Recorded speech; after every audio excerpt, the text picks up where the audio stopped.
दफन 65। जैसे ही वे बाहर निकलते हैं, सुबह हो चुकी होती है। सूरज की पहली किरणें क्षितिज के उस पार से धीरे धीरे रेंगती हुई जमीन पर उतर रही थीं। रात की स्याही अब फीकी पड़ने लगी थी और टेंट के पीछे की रेत पर हल्की सुनहरी परत जम चुकी थी। शेखावत ने आंखों पर हाथ की ओट बनाते हुए आसमान की ओर देखा। सुबह हो गई, पता ही नहीं चला कब रात बीत गई। जॉन ने थककर गहरी सांस ली, लेकिन उसकी आंखों में नींद नहीं, उत्सुकता थी। ऐसा लग रहा है जैसे हम कोई सपना छोड़कर वापस लौटे हों, लेकिन उस सपने की परछाई अब भी हमारे साथ चल रही है।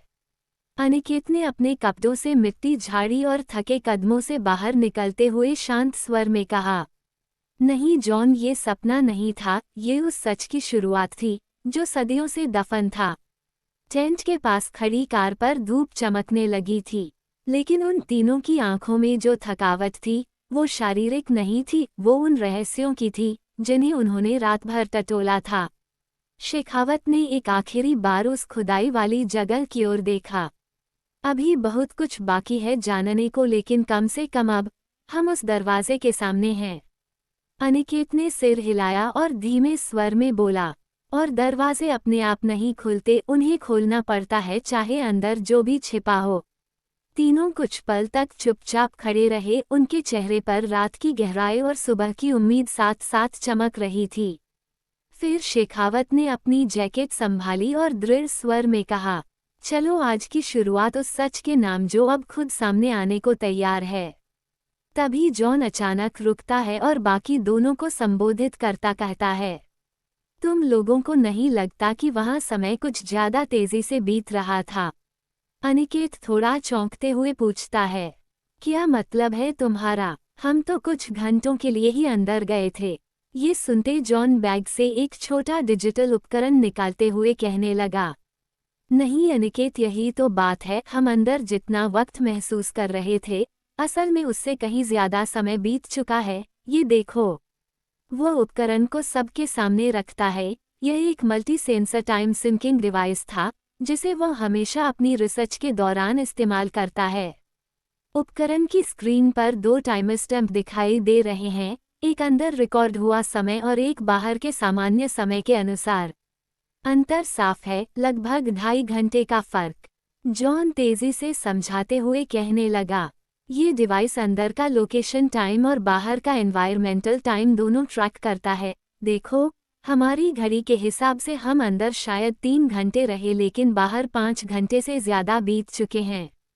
शेखावत भौहें सिकोड़ते हुए कहने लगा, मतलब वहाँ समय का प्रवाह अलग था, या तो वहाँ कोई चुंबकीय विकृति है या फिर कुछ ऐसा जो भौतिक विज्ञान की सीमाओं से परे है। ऐसा अक्सर प्राचीन दबी हुई संरचनाओं में होता है जब कोई शक्ति समय को मोड़ती है। अनिकेत कहता है। शेखावत सोचते हुए कहने लगा, तो जो कुछ हमने महसूस किया वो सिर्फ डर या कल्पना नहीं थी, वहाँ वाकई कुछ असामान्य था। तीनों कुछ क्षण तक उस डिवाइस की चमकती हुई स्क्रीन को देखते रहते हैं, जैसे वह कोई रहस्य खोलने वाली हो। जॉन धीरे से जोड़ता है, जो हमने यहाँ देखा वैसा ही कुछ समय पहले सारस्वत लाइब्रेरी में भी हुआ था। शेखावत सहसा सतर्क होकर उसकी ओर देखने लगा। क्या मतलब है ऐसा कुछ? अनिकेत गंभीर स्वर में आगे कहता है, कुछ हफ्ते पहले जब हम के इंस्क्रिप्शन से जुड़ी किताब खंगाल रहे थे, हमें लाइब्रेरी के पुराने सेक्शन में एक लकड़ी की पुरानी अलमारी के पीछे छुपा दरवाज़ा मिला। नक्शे में उसका कोई जिक्र नहीं था। जॉन आगे कहता है, हम दोनों अंदर गए, वहाँ दीवारों पर कुछ अजीब शिलालेख थे और एक प्लेट जैसी धातु की वस्तु जिस पर कुछ प्रतीक बने थे, कुछ ऐसा जो प्राचीन कर्मकांड जैसा लगता था। अनिकेत आगे बात जोड़ता है, जैसे ही मैंने उसे छुआ लगा जैसे चारों ओर की हवा जम गई हो। जॉन गंभीरता से अपनी बात कहता है, और फिर एक दीवार हम पर गिरी, फिर उसके बाद तो हमें हॉस्पिटल में होश आया। शेखावत जल्दी से पूछता है, बेहोश हो गए थे आप लोग?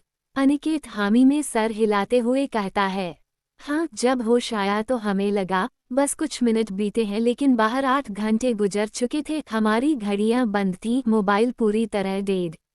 जॉन भी अपनी बात रखता है, सिर्फ यही नहीं, जब हम बाहर निकले, हमें उलझन और झंझावात जैसी अनुभूति होती रही, जैसे किसी और समय से लौटे हों। शेखावत धीरे धीरे सोचते हुए, यानी ये घटनाएं एक दूसरे से जुड़ी हैं, साइट, तहखाना, लाइब्रेरी और ये समय का विचलन। अनिकेत धीमे स्वर में कहता है, और जो कुछ भी इस स्थान में छुपा है, वो सिर्फ भूतकाल नहीं, शायद समय और चेतना के नियमों को भी मोड़ सकता है। शेखावत आंखें संकीर्ण करते हुए कहता है, इसका मतलब ये मामला सिर्फ एक लापता लड़की या एक पुरानी खुदाई का नहीं है, कुछ बड़ा और कहीं ज्यादा गहरा चल रहा है। अनिकेत कहने लगा, शेखावत, इसमें अगर तुम कुछ मदद कर सको तो शायद हम अपने प्रश्नों की कड़ी सुलझा सके। वो लाइब्रेरी बंद है और उसके अध्यक्ष किसी से संपर्क में भी नहीं। हाँ, जब बेहोश हुए तो वे देखने आए थे पर बात कुछ नहीं की। शेखावत पूछता है, हॉस्पिटल में आए थे? अनिकेत थोड़ा रुका, फिर आगे बोला, हाँ, जब हम बेहोश हुए थे तो वह खुद हमें देखने आए थे, लेकिन एक शब्द भी नहीं बोले, बस चुपचाप खड़े रहे। उनकी आंखों में जैसे कोई राज छिपा था, कोई ऐसा राज जो किसी और को बताने से पहले इंसान 1000 बार सोचे। जॉन, जो अब तक चुप था, गहरी सांस लेता है। मैं अब भी वो अजीब धुंध नहीं भूल पाया। अनिकेत फिर शेखावत की ओर पलटकर, अब एक ही रास्ता है, उस लाइब्रेरी में दोबारा जाना, लेकिन इस बार पूरी तैयारी के साथ। अगर वाकई मेरे दादाजी के जीवन का कोई अनकहा अध्याय वहाँ छिपा है तो मैं उसे पूरा पढ़कर ही लौटूंगा, चाहे इसकी कीमत मेरा वर्तमान ही क्यों न हो। कुछ पल के लिए उनके बीच एक लंबा मौन छा जाता है। हवा तेज चलने लगती है, जैसे कोई अदृश्य ताकत उस निर्णय को सुन रही हो। शेखावत एक गहरी सांस लेकर निर्णय करता है, ठीक है अनिकेत जी, उस लाइब्रेरी तक पहुंचने का रास्ता मैं निकलवाऊंगा, और इसमें तुम्हारी मदद महेश्वर तिवारी कर सकता है। तुम्हें उसका नाम दे रहा हूँ, बनारस के पास का रहने वाला है, हो सकता है अभी भी कुछ जानता हो। अनिकेत की बात पर शेखावत कहता है, ठीक है, अगर महेश्वर तिवारी बात नहीं बनी तो अध्यक्ष के पुराने परिचय और प्रशासनिक रिकॉर्ड के जरिए घुसना होगा। फिर शेखावत सीधा चलता हुआ गाड़ी की ओर बढ़ जाता है।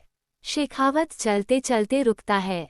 एक बार फिर उसने अपनी जैकेट की अंदरूनी जेब में हाथ डाला और एक सिगरेट की डिब्बी निकाली। धीरे से अंगूठे से उसे खोलता है। एक सिगरेट निकालकर होंठों के किनारे टिकाता है, पर तभी जैसे कोई अदृश्य स्मृति हवा में तैरती है, शेखावत का हाथ वहीं रुक जाता है। उसके ज़हन में एक चेहरा उभरता है, झलक। वही झलक उसकी जिंदगी की सबसे सच्ची और सबसे कठिन याद। झलक बिना सोचे उसकी सिगरेट छीनकर खिड़की से बाहर फेंक देती है। लगता है इंस्पेक्टर साहब को पैकेट की वार्निंग पनी नहीं आती।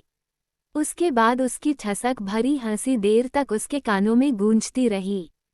उसकी आंखें हल्की सी नम हो आती हैं। वो सिगरेट वापस जेब में रख लेता है। कोई कहे या ना कहे, लेकिन हर बार जब वो सिगरेट निकालता है, उसके भीतर कोई फुसफुसाता है। झलक अब भी है, बस कहीं बहुत भीतर। वो गर्दन झटकता है, अपनी गाड़ी की ओर चलता है, दरवाज़ा खोलता है, एक नज़र आसमान की ओर डालता है, गाड़ी स्टार्ट करता है और आगे बढ़ जाता है। पर पीछे उस जगह एक छोटी सी परछाई जैसे आज भी ठहरी हो, जिसे सिर्फ वही देख सकता है। उसके अतीत की धुंधली परछाई। आगे क्या उलझे हुए पहलुओं को अनिकेत एक धागे में पिरो पाएगा। जानने के लिए जुड़े रहे इस यात्रा से। कहानी आगे जारी रहेगी। कहानी पसंद आने पर लाइक करें, सब्सक्राइब करें और अपने मित्रों से साझा करना न भूलें। धन्यवाद।